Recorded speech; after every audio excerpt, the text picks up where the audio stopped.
Hi, I'm Mark Mancini from VRB Outstanding. In this week's episode, we're going to talk about how to improve communications, specifically with the use of a Nixplay device.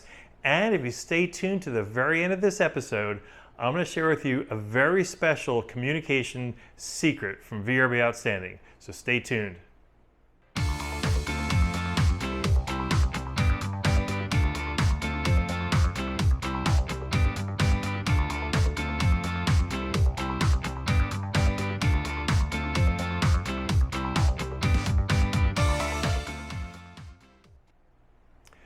Welcome back this week. And this week we're going to talk about the Nixplay device. And before we start off on any of that, I want to make sure we're clear. I do not get any paid endorsement from Nixplay. They're just a company that I've found and I really enjoy their products. So there is, again, no financial compensation that I'm getting from this. I will provide links to their products down below. So let's talk a little bit about why I like the Nixplay, what it does, and how to more effectively communicate things with your guests.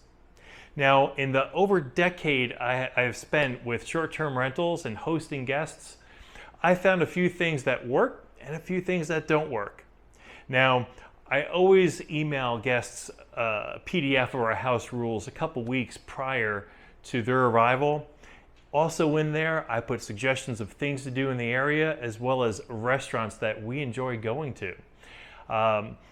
That often gets read, but not every time. And I know I've tried these books that people create and leave those on the coffee table for guests, but the reality is they get used as coasters. They don't often get read. Sometimes they get taken or thrown away. And let's face it, it's paper. You cannot update it on a regular basis. So if a restaurant changes ownership and the restaurant quality goes downhill or a new one opens up, you can't relay that to your guests right away. So I don't like putting those paper books in place. I also don't like the websites that people have where you can hit a QR code and it brings up a page that has all the information. First of all, a lot of your guests, the older ones or those who are just simply not as tech savvy, are not going to know what to do with the QR code and how to gain access to that.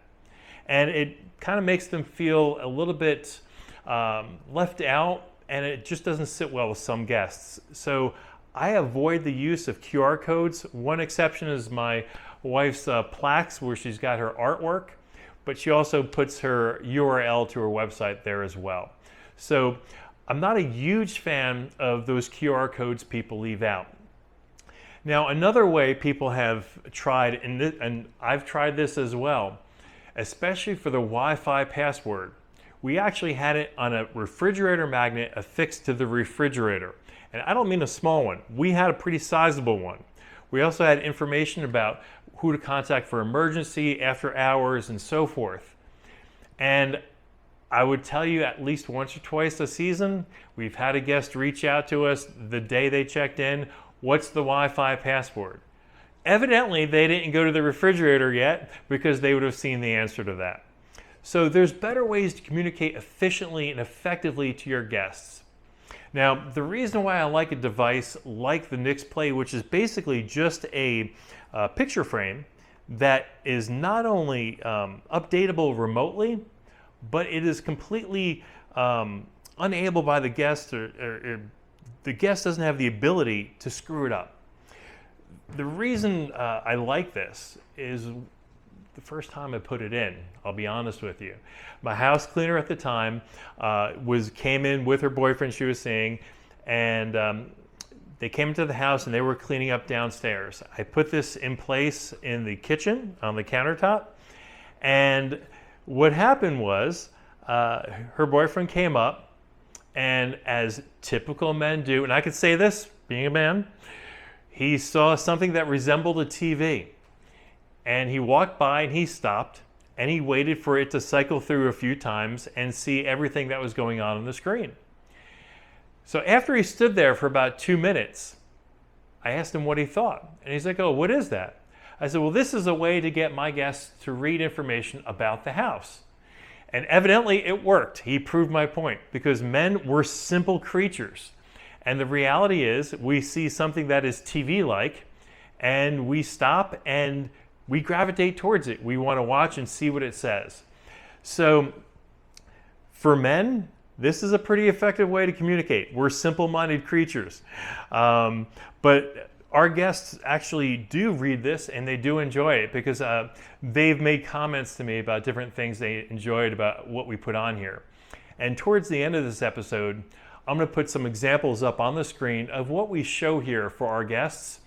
We have some text that is part of the rules and recommendations, but we also have some pretty funny pictures of things that we have here at the different properties.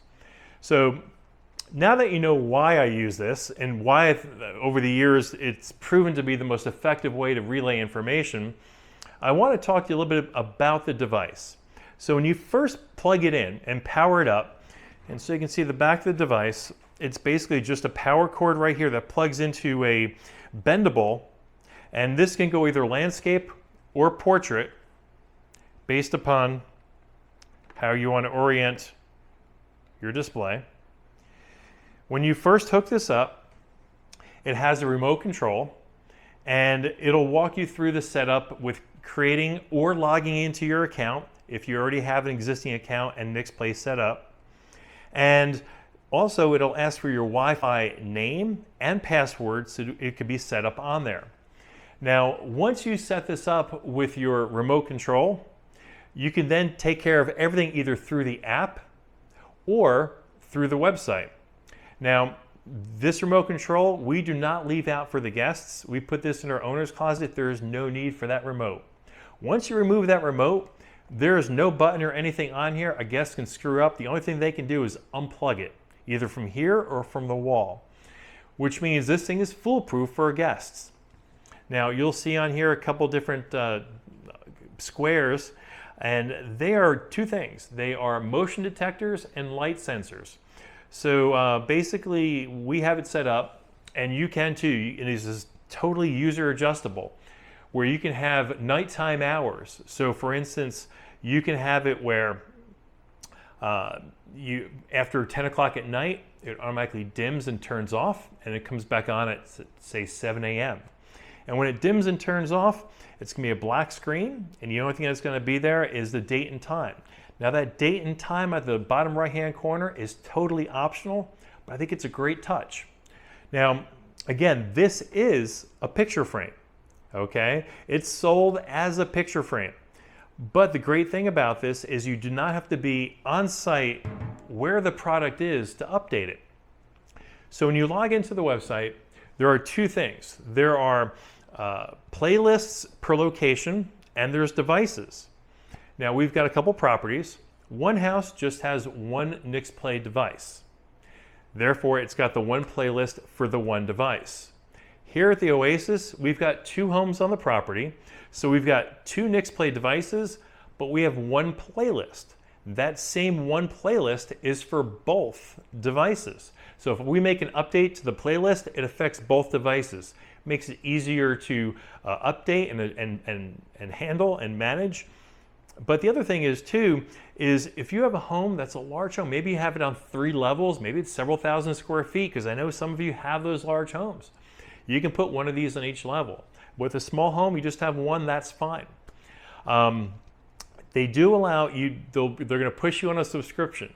You don't have to subscribe. They give you 10 meg of storage, and to be honest, that 10 meg is going to go plenty. You can put a couple dozen different slides, no problem whatsoever. Generally, the pictures are only a couple hundred kilobytes, so which means you can have probably 30, 40 slides, no issue. We recommend this at our course at VRBOutstanding.com. A lot of our students who've gone with this love it. The ballpark price is about $170 for the unit. They do make different ones. I always got the generic black, but they make a wood frame and other different ones. They make different sizes as well. I like the standard 10.1 inch display. It seems to fit the bill. They have a 7 or 9 inch. They also have bigger, I think, 14 inch ones as well. A little bit of history on Nixplay.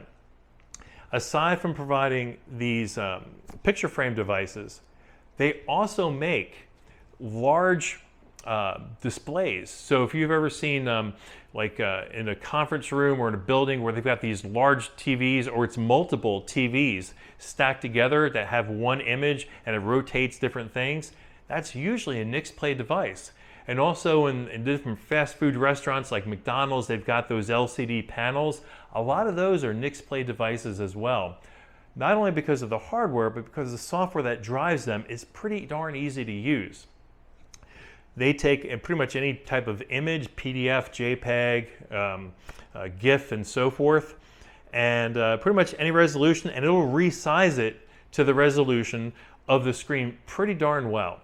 So I'm pretty happy that you don't have to be a technology person, or you don't have to be someone who's involved with the creative process and be a big Adobe Illustrator or Creative Studio person. You can just grab some pictures and use some basic programming of the different programs that are out there to make these different displays. Now, again, with our VRB Outstanding course, I'm extending this Labor Day special straight through September. So the coupon code is LABOR50 for 50% off. And again, we go over this in our course. We explain how this makes you effective. Now, you also have the ability on the website or in the app that you can get with it. It'll tell you if these are online or offline. Sometimes a guest, they may not like it on all the time, or they may think it's intrusive. They can simply unplug it. But then our cleaning staff comes in on Saturday during the turnover day and they plug it back in. In fact, if I see it's offline, I can send them a little reminder text. Maria, when your staff goes to the house, can you please remind them to plug this back in because someone unplugged it. So again, it's something that it's a nice feature that the Nixplay provides to you. Now, some of the things you can put on here besides restaurant recommendations are the different rules. And I've done some which I'll share here, where we've got a picture of a dog in a pool. We don't allow dogs in the pool because it does affect the pH. My pool cleaner knows when he cleans out our filter if a dog has been in the pool.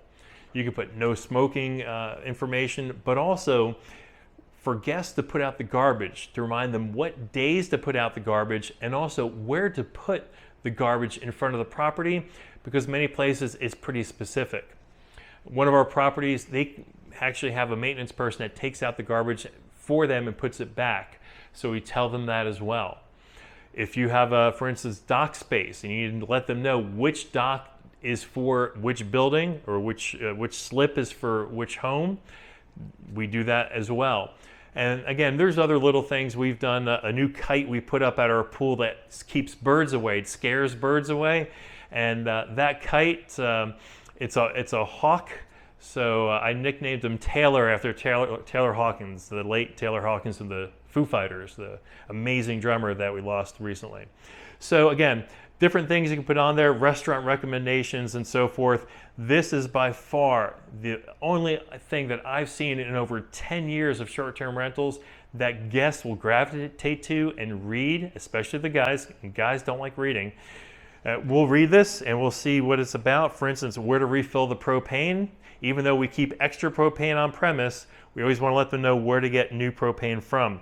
Again, it'll resize the picture to the frame, keep the resolution without distorting. It really does a very effective job for about $170. One-time fee, no subscriptions, nothing to print out every time you want to make changes, nothing that's going to be used as a toaster, and nothing that a guest could futz with and cause it to go into a technology breakdown. You plug it in, it works all the time, and no need to reboot. Do not try getting a Kindle or a tablet. Those don't work, but down that road, try it, and it's complete failure. This will work. It's totally idiot-proof. It's totally guest-proof. It is the best recommendation I have for communicating to your guest effectively with your rules that you want to have and display in a more friendly and positive way. Now, I promised you something at the end of the video we would talk about. This is your little +1 here. That is a VRB Outstanding Secret we have in our course. I'm going to share with you because we've now reached over 1,000 subscribers. In fact, we're over almost 1,200 now. In the past week, we added another 200 more subscribers, and I appreciate you for that. So I'm going to give you this little nugget. When it comes to the written word, there is no tone, There's no inflection, unlike voice. When I communicate to you this way in these videos, I find it much more effective. You can feel my passion coming through. You can see my tone. You can tell if I'm being joking with you, if I'm being sarcastic, etc. In the written word, that isn't there. When you write something, you may be thinking it's near and dear, and you're being as sincere and nice as possible. But the person on the other side may not read it that way. Now, granted, no matter how it's written, how effective it's written, they may read it in a certain way. But if you can put the most positive spin on it, so there's no question to a third person when they read it, how it comes across, that is most important. I found communication is the most important thing. You need to over-communicate, and you need to be careful with what words you use and how you use them. So where I'm driving with that is something that I invest about $140 a year. Actually, I think it's $144 a year. It's $12 a month. Grammarly. Don't get the free version, get the pro version. It does a whole lot more. Now, what does Grammarly do? Sure, it's going to go ahead and check for spelling and grammatical errors, lets you put in commas where you need to, but the most important thing that Grammarly does, it tells you the inflection and the tone that you're putting across into that written word. Now, in many pieces of software, it has the emoticon face of what you're writing right there in that box. So if I have a box that I'm writing, it may have a happy face, it may have an angry face, it may have something that's more neutral, okay? And it'll say next to it what adjectives the speech is being viewed at with the AI that's in there. And this is crucial. Now, some text boxes, it doesn't come across, it doesn't put that in there because the API doesn't work with it. So with that, you can go ahead and simply open up Word or some other platform and start typing it in there and get the feelings of Grammarly and what you're trying to come across, what type of professional gesture or happy or anything else like that, just not sarcastic, not angry, not arrogant. And these are all adjectives of the tone that you're coming across with that it'll show you. So you can go ahead and put it into Word and then copy and paste it into that box. All of your email correspondence, run through Grammarly. Your descriptions of your property, run through Grammarly. Anytime you communicate with a guest, run it through Grammarly. And this way you won't have any mistaken interpretation of what you're trying to say with the guest. They won't feel as though you're being threatening or anything else that you didn't mean to do. So again, I cannot stress enough, Grammarly is something that will ensure that the words that you're trying to come across with are being received as best as possible to that guest. And it's important. And again, I leave you on this important note. Go ahead to Grammarly.com. They don't pay me for this. I don't have an affiliate program with Grammarly. I just share this with you because I want you as a short-term rental owner to be successful and have an easier way to deal with guests so they know that you're caring for them and presenting the best property and the best you as a host that you can to them. So thank you once again for joining this week. Remember to hit the like and subscribe button below, and we'll see you next week for another episode, Filming from the Keys. Bye-bye now.